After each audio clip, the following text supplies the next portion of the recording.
বিশেষ করে rooftop restaurant, নন residential বিল্ডিংয়ের ক্ষেত্রে তার আজকে ফাইনাল মিটিং হয়ে গেল, যেখানে একটা এসওপি প্রপোজড হলো। সেই এসওপির মধ্যে যেরকম আছে যে আমরা যেগুলো এক্সিস্টিং আছে, নতুন নয়, যেগুলো এক্সিস্টিং আছে তার 50% রুফটপ আমরা অ্যালাউ করব,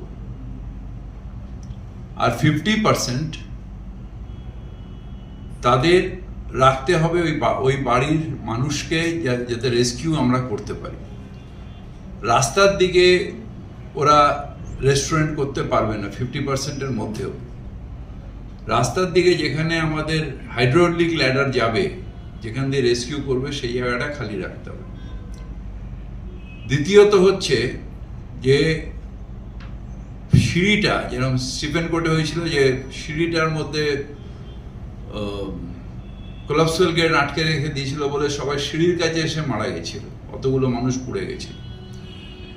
এখানে সিঁড়িটাকে তো আপনাকে খালি রাখতে হবে ডে অ্যান্ড নাইট, যাতে মানুষের রেস্কিউর জন্যে সে চলে যেতে পারে এবং সেখান দিয়ে ছাদে গিয়ে আশ্রয় নিতে পারে যখন নিচে আগুন লাগবে। দ্বিতীয়ত হচ্ছে যে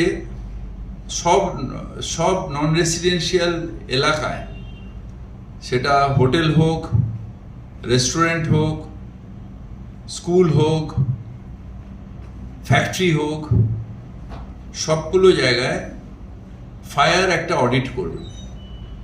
ফায়ার নিজের একটা তৈরি করবে, সেখানে টেন্ডার করে তার যারা কোম্পানিগুলো আসবে তারা ফায়ার অডিট করে, রেসপন্সিবিলিটি নিয়ে ফায়ার অডিট করে সেটা জমা দেবে ফায়ার ডিপার্টমেন্টে, তবে তার যে ফায়ার লাইসেন্স যেটা বছরে সেটা রিনিউ হবে।